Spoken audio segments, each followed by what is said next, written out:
Alright, what's up guys? Sorry, not able to go live today, having some internet issues, so planning to record this one offline and upload it after the fact, if that's okay. Um, my plan for today really is to kind of do a quick recap of opening day slate, what we learned, what we did wrong, what we might have done right, and try to apply that to tonight. So I don't know about y'all, I had a pretty rough night when you stack the Royals and they get absolutely shut down. It's going to be a long night. So, but that's baseball. We're on to the next slate. I tried again last night. I think I was right around the cash line. Ended up playing the Mariners, but missed out on that Ty France home run. So that one kind of hurt a little bit. But hey, that's what we're here for. Just got to build good lineups and put ourselves in a good position to have some good nights. So my plan was to pull up results DB on Roto Grinders.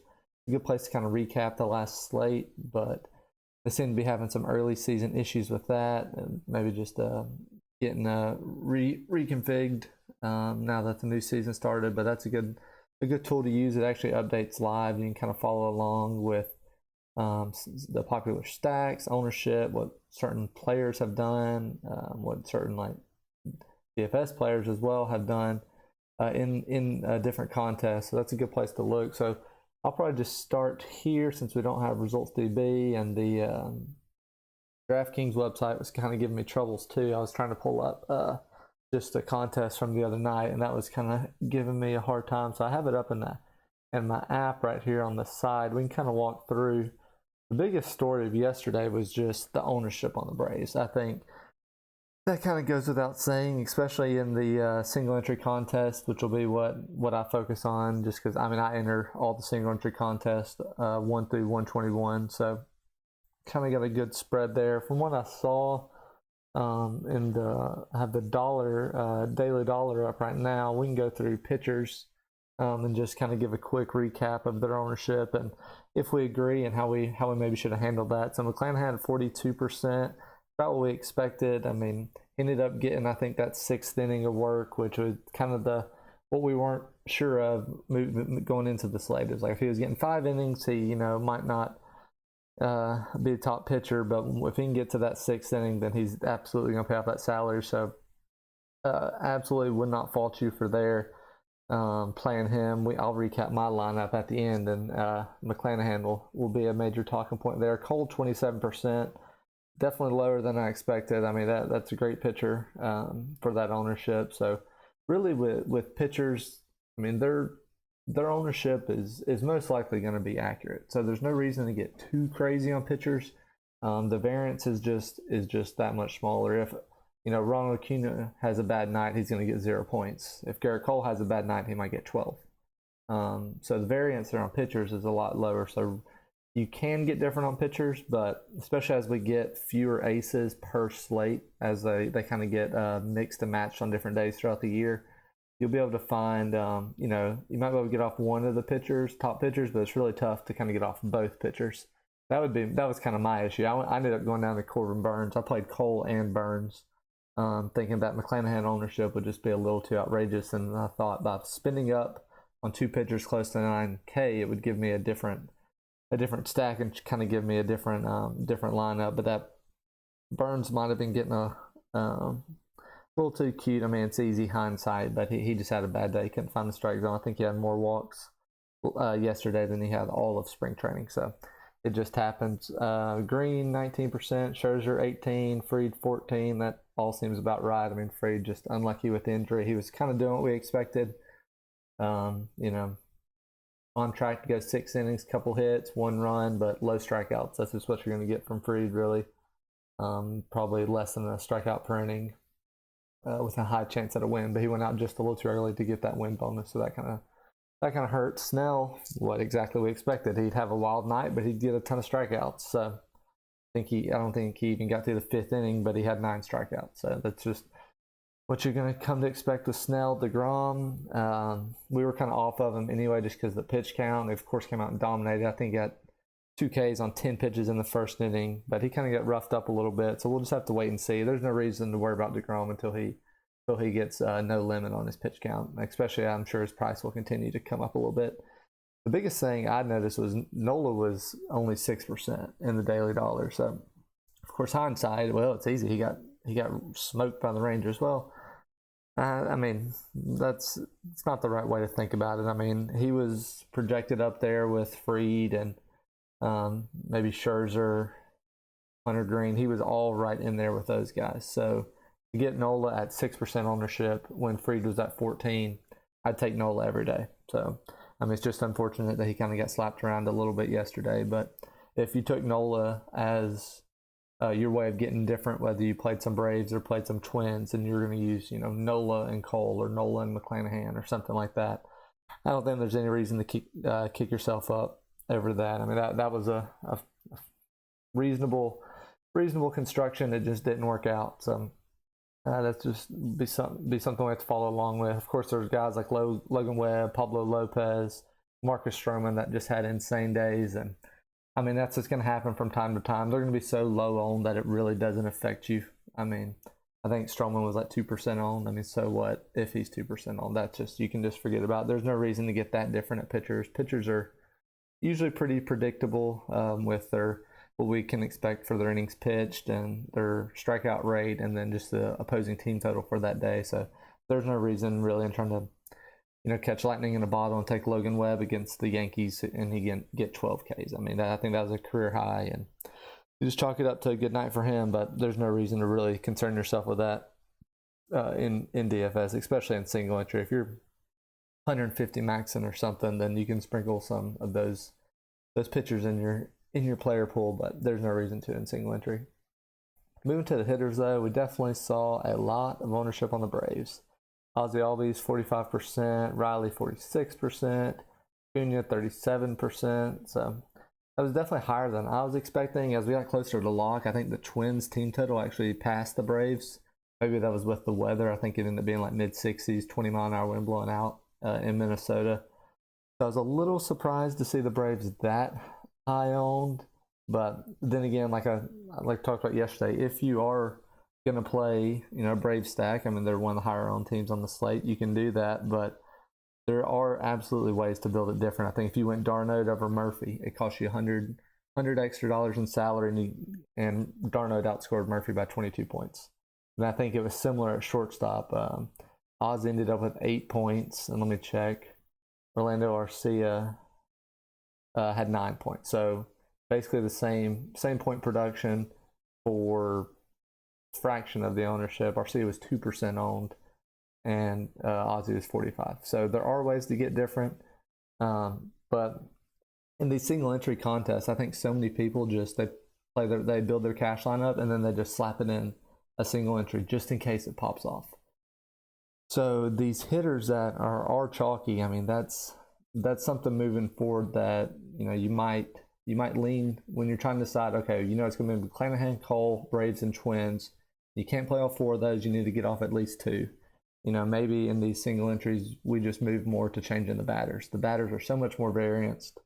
So having on an 11-game slate, 22 teams playing, there's no reason that Austin Riley should be 46% owned. I mean, if the Braves were playing in Coors and had a 8-team total or something and the next was a 4, then maybe so. But, I mean, they were like a 4.7. I think the Twins actually had a higher team total by the time the game actually started. So there's no reason really to get that. I mean, that was higher than expected. So I'm not faulting anyone for playing the Braves. I think just moving forward, we have to understand that these single entry contests, the chalk and high team totals are going to be very, very high on. So we really can try to pivot off that. So we can recap my team real quick and my thoughts. Absolutely did not turn out good for me. I got slammed yesterday. My team ended up, I did Cole and Burns, and then I did a Royals stack with, let me pull it up, Royals and Twins, I believe.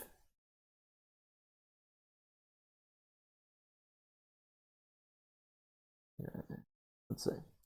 All right, signed it up with, well, that's not loading.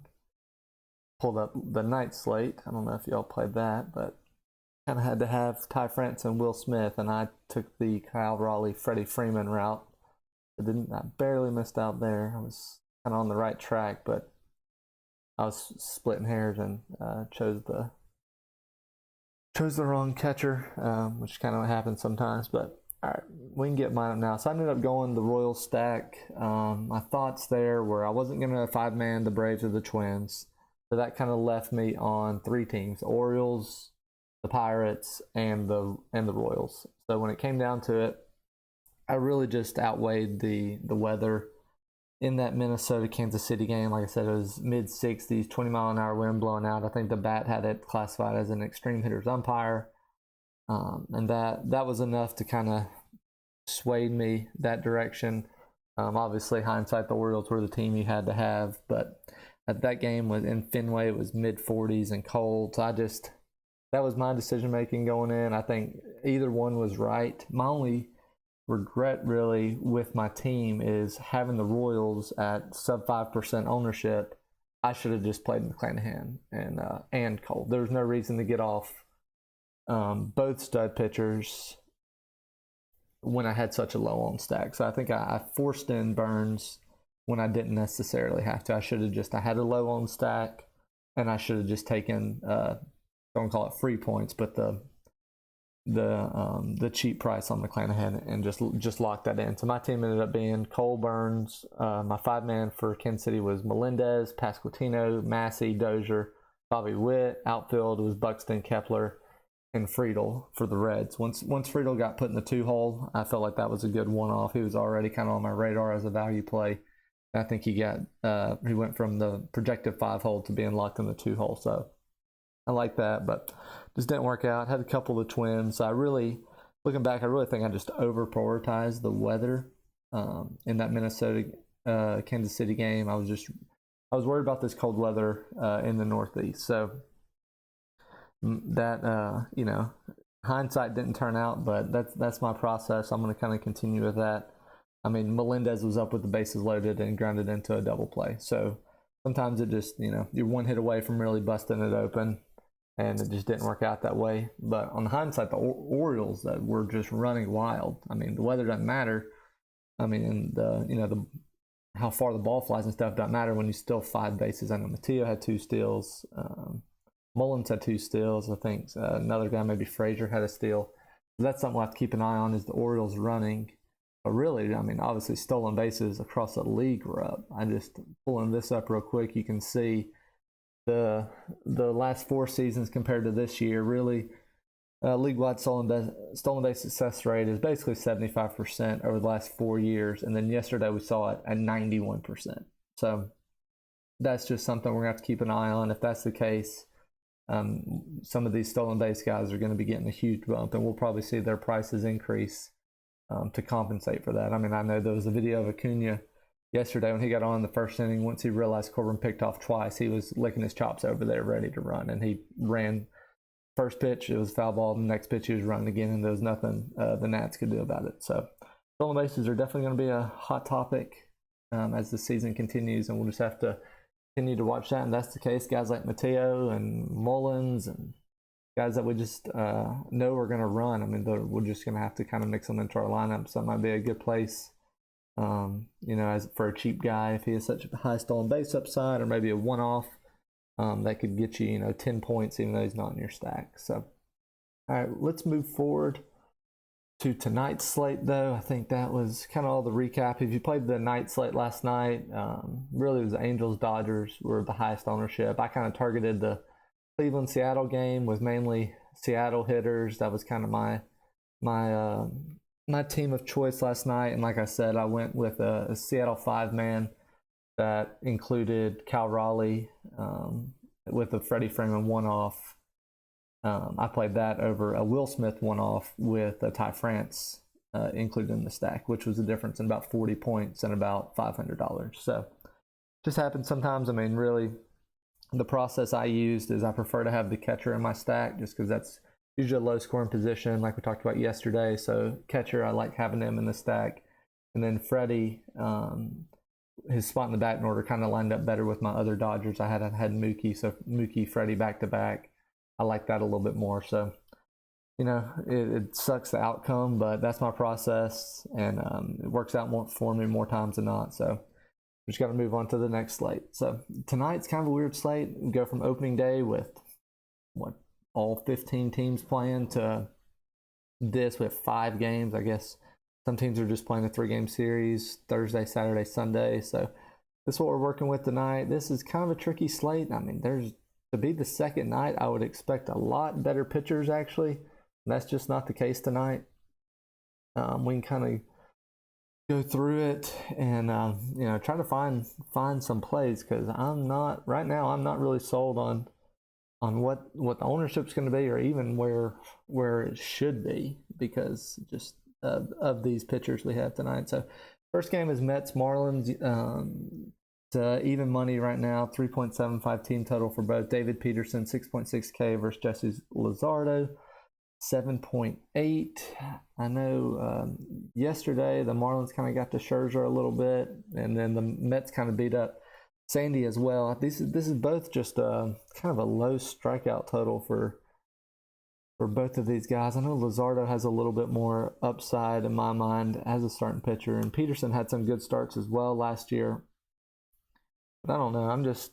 I'm not ready to really go one place or another here. I know the roof was open yesterday, so that kind of makes it a little bit more of a hitter-friendly park. I mean, Miami, when the roof is closed, is one of the highest pitching parks in the big leagues, just because of the size of the park. So you can see the Mets do handle left-handed pitching decently well, but Luzardo, 30% K rate, is capable of a big game. So he'll be someone to watch, really. I guess both of these guys at their price is probably appropriate. So it kind of makes it tough. The middle of the order here is not great against lefties, which is shocking to me, especially Garcia and a righty-lefty matchup, De La Cruz. So I don't know. Peterson's looking a little bit better. With that being said, but I don't know. I feel like their prices are appropriate. So if you kind of land in that area where that's where you're going to need a pitcher, then I guess I'd be fine with either one of those. That 3.75 total, kind of right in the middle of everybody. So I wouldn't expect either one of these two teams to be stacked very much. If you ended up wanting to go to one of those places, I wouldn't fault you at all. But I don't know. I just have a hard time stacking teams in Marlins Park. That's just a tough place to put up a ton of runs. So I maybe a one-off here or there with potential home run hitters, like Alonso or I like Starlin Marte. John Birdie last year was an absolute stolen base monster. I think he stole just about every time he was on base. So I could see that again today. Just being a lot of I could see him getting, if he gets a walk first inning or something, I could see him taking off. So kind of neutral, I guess. Thoughts on the Mets Marlins, not really pulled one way or the other. Real quick, just to recap the weather for today. I think I skipped that part. I think 3 of the 5 games are in a dome today, with no real weather issues. So we'll just kind of proceed. It's a little bit of wind in there in San Diego, but it shouldn't be too big of a deal. So we'll kind of just proceed without any weather thoughts at all. All right, White Sox versus Astros, 3.7 total for the White Sox, 4.3 for the Astros. Got Lance Lynn, Christian Javier. These, in my mind, are probably the 2 best pitchers on the slate. Let me just double check. Yeah, definitely. Lynn is probably right there with maybe Robbie Ray for the second pitcher, but I mean, he just has an impossible matchup here against the Astros. I don't really see going with Lynn here. I know Cease had some success yesterday, but I mean, that's just murderer's row, top 5 batters over there on the Astros. So I don't really see it from Lynn. I'd probably be out. Javier on the flip side will be the highest owned pitcher. His K rate is just way and above everyone else on this slate. But I mean, this isn't a White Sox team that's just terrible. Though, so I mean, Javier's one of those guys. He's kind of like Snell. He could go out and have 10 Ks in 4 innings, or he could have 5 walks in 4 innings and be out of the game. So Lynn at 24% strikeout rate against some pretty low totals here. Outside, excluding the bottom of the order, these guys he should be able to feast on. But Let's flip over to Lazard or Javier though against the White Sox. Like I kind of expected, these are some low K totals. I mean, to Javier, does that matter? He strikes out just about everyone anyway. He will be the highest pitcher on the slate. If you end up with a lower on stack, then kind of what we saw yesterday, the lower on pitch or the highest on pitchers are probably worth it with regards to McClanahan and Cole. It doesn't mean they can't fail. It's just they're more probable to match their ownership and pay off for their salary than some of these high owned hitters. So for Javier, he'll definitely be the top pitcher I'm considering, and I'll only pivot off of him if I feel like I have to play one of these higher owned hitting teams, which will probably be the Dodgers and the Astros. All right, let's move forward now. Hitters, really, I'm slight interest in the Astros just because when Lynn can get bad, he can get blown up quick, but he's going to limit damage. He's going to go deep in the game, so I don't know, maybe a one-off or two from the Astros, but I think I'm probably off the Astros. All right, let's move ahead to Rockies-Padres. Padres are pretty big favorites here, 4.38 team total for them versus the 3.13 team total on the Rockies. Kyle Freeland, 7.2K. Nick Martinez, 7.3K. I can go ahead and say I'm not playing Kyle Freeland against the Padres. That's not going to happen. I mean, lefty versus Bogarts, Machado. Lefty doesn't matter to Juan Soto, so I'm out on Kyle Freeland. Nick Martinez is interesting. I don't know too much about him. In my mind, he's kind of one of those guys that has a low strikeout rate. Kind of doesn't go too deep in games either. Let's see, 21% strikeout rate. And we saw this Rockies team strike out a ton yesterday versus Snell. That was lefty though, and some of their better hitters are lefties. And I mean, CJ Cron did most of the damage yesterday with 2 home runs. So Nick Martinez, I guess he's kind of right in that ballpark with Luzardo. I'd probably have him under Luzardo only because of his upside. He has a low K rate, so I mean, even if he goes out there and goes 5 innings, a couple runs, a couple hits, he might only have 3 or 4 Ks, and you're really not paying off. Whereas Luzardo could have that exact same line, but have 8 Ks. So if I had to, we're splitting hairs here between some, average pitchers, but I think I'd lean more Luzardo just because of the upside that he has. All right, for hitters, the Padres are definitely going to be in consideration tonight. They're probably the 3rd highest on stack, I would say, behind the Dodgers and Astros, and that's kind of that sweet spot we want. I know that's kind of the ballpark that the Orioles, the Pirates, Blue Jays, some of those teams were in yesterday. With the 5-game slate, ownership is going to be much more condensed to the highest team total. So let's say Padres are 4.38, Astros are 4.3, Dodgers are 4.38. So I think all 3 of these teams are going to be pretty even when it comes to ownership. So it's really just if they all are pretty even, maybe one team doesn't really stand out above the rest, and it's not too much of a problem playing a particular side. But right now I'd probably say I'm sure Machado and Bogarts will be high on top of the order, righty-lefty matchup. If you play the Padres, I would include the catcher. I love putting the catcher in the stack, and then maybe trying to get some different pieces. I wouldn't mind Cronenworth or Soto, lefty. That doesn't bother me. Those guys are such good hitters that I'd let other people overthink the split issue, and I would just proceed there. I think that's probably the best way to handle a Padres stack. So Rockies probably out overall. One off, I guess you're okay. Cron's probably going to have a little more higher ownership than he should after having the good game last night. I would just kind of let the hype die down. I wouldn't be chasing that multi-home run game. I'd prefer just to play somebody else, whether it was one of these lefties against Martinez or maybe Chris Bryant or something like that. I'd let the Cron hype kind of die down a little bit, or wait till he gets a matchup against another lefty. All right, let's move forward to Diamondbacks and Dodgers. We have 3.13 team total for the Diamondbacks. Dodgers 4.38 team total. It's Merrill Kelly 8.3K versus Dustin May 8.4K. I can go ahead and say here with pretty good certainty that I'm going to be out on Merrill Kelly. That's just, I'm not playing against the Dodgers, especially at that price when we have guys like Luzardo or Martinez or even I guess Dustin May's only 100 more. These guys are all in the same ballpark. I'm out on Merrill Kelly. Dustin May though is definitely interesting. He but coming back from injury, he has huge strikeout upside, but it's just a leash that I'd be worried about. The Dodgers are definitely going to take caution with him.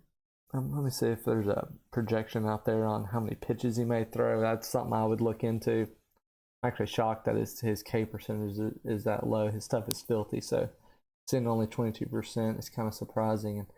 And these Diamondbacks have pretty low strikeout totals overall. I mean, as a team, under 20%. And I mean, the highest guy is Corbin Carroll, who speedster. He's going to cause havoc if May lets him get on the base. So probably lower on May than maybe the field. I don't trust that leash as well. That certainly makes me nervous with the Dodgers here. Let me see what we're working with here. If there's a projected pitch count on Dustin May, I would expect probably around like the 75 mark. And with him, he can get, it's kind of hit or miss whether or not, that 85 or 80 pitches comes in 4 innings or 5 innings or even 6 innings. But I think we're probably expecting here about 5 innings from Dustin May.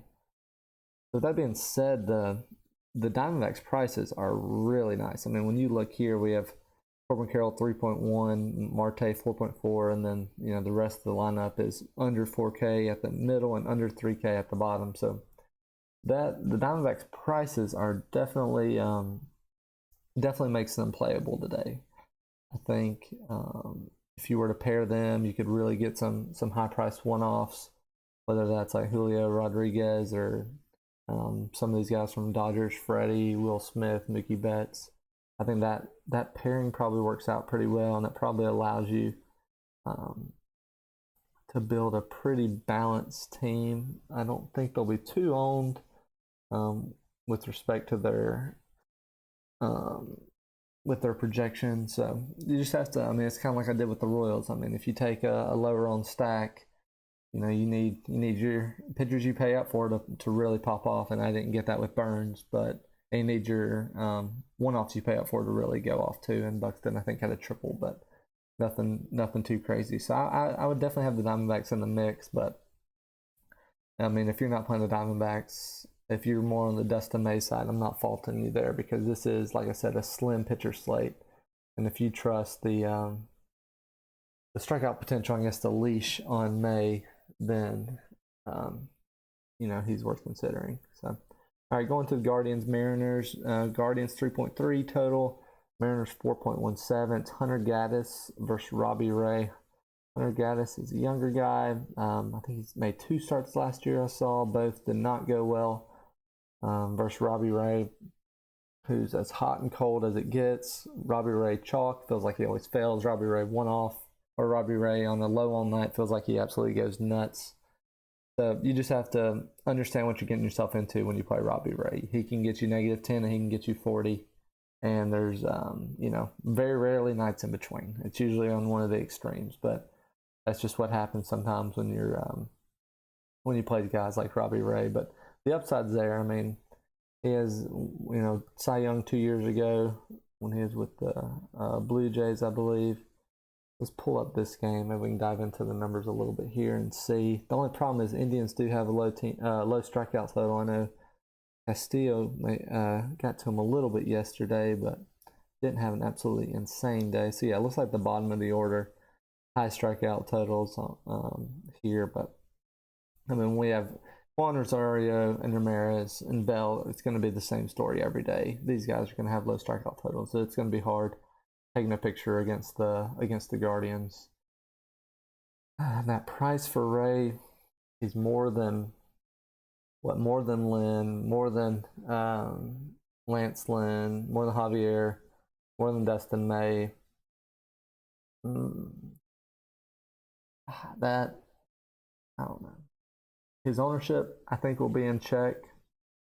His ownership should be below Javier, but I might guess it'll probably be above Lynn just because of the matchup. I mean, the 3.3 total from the Indians. I think Ray is probably second highest on pitcher on the slate.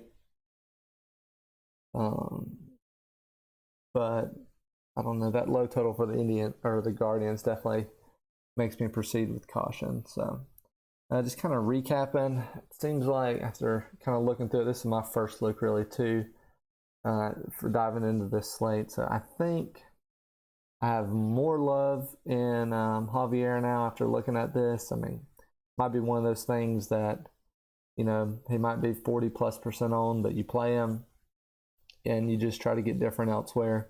I could see a Luzardo or even Peterson. That this game here kind of interests me more than some of the other ones. I could see this being a low-scoring game. So I'm probably out on these pitchers, and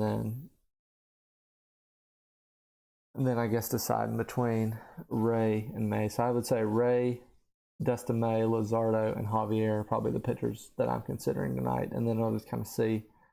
And Peterson, sorry. It'll just kind of go from there on what stacks fall into that. For stack wise though, I'm probably gonna end up on, I don't think Luzardo is susceptible to a blow up, and this Mets team has a firepower, so I'd consider the Mets, consider the Diamondbacks probably as a cheaper team as well.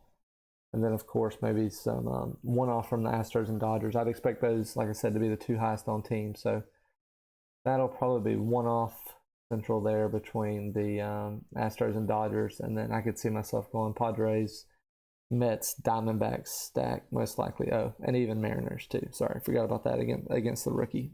So kind of my thoughts. All of this, obviously, is subject to change as the lineups come out. You never know, especially as we start getting some of these righty-lefty. You might start seeing some platoons come out or where someone bats in the lineup because of the certain matchup they're facing that night. But it's really a balanced slate, I would think, tonight. So if you end up finding something you like, I'd stick with it.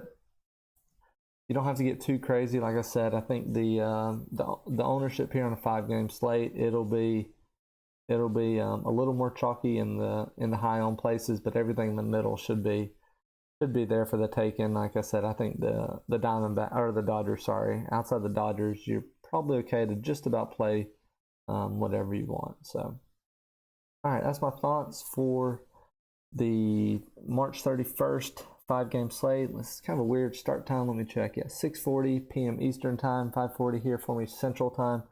It's kind of a weird time.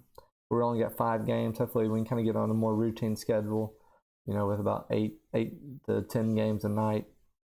And then hopefully I can kind of recap a little bit better next time when the results DP page is up and working, or I can maybe get the Draftkings page up and show you guys some things. But appreciate the watching, like, comment, subscribe. I know we got some new subscribers yesterday with the first video.